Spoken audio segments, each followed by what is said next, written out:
এখন আসতে পারবেন না। হ্যাঁ, এই এই এই এই এই, এই, আমি কি তাই বললাম নাকি? হ্যাঁ, একটু সবুর করো দেখি। আমি রাধিটা কোথায় যে ফেলি।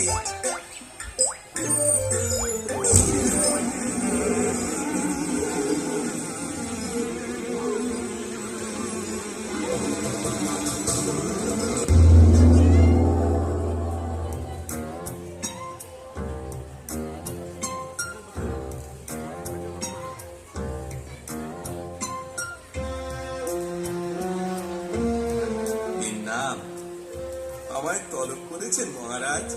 হ্যাঁ, তলব না করলে তো তোমার টিকিও পাওয়া যায় না। তা থাকো কোথায়? ওই গাবতলায়। ইয়ে না না না না না, মানে গাবতলা দিয়ে আপনার কাছে আসছিলাম মহারাজ। সে যাই হোক, বলি দেশের ভালো মন্দ তো আমি খোঁজ রাখি, আর আমার ভালো মন্দ কে খোঁজ রাখবে শুনি? কেন মহারাজ?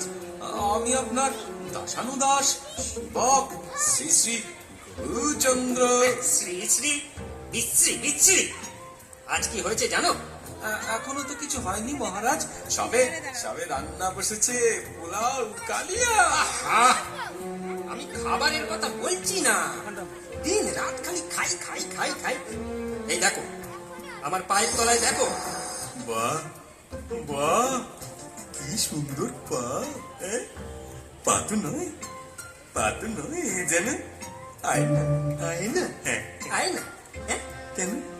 বলি, এমন ধুলো মাখা পাকে তুমি আয়না দেখছ? চরণের ধুলি দিন মহারাজ।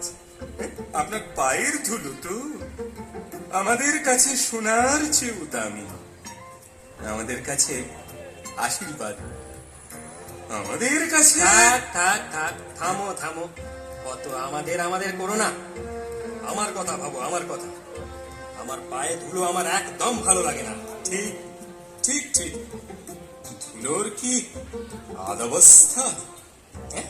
ইয়ে মানে আস্পর্ধা, কত বড় সাহস, কত বড় এগুলি। ইয়ে মানে প্রভু, কথা বলো না, নামটা বলো। বলো দেখি, হ্যাঁ?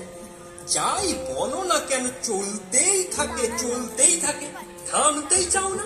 আগে মহারাজ কাজের কথা বলো।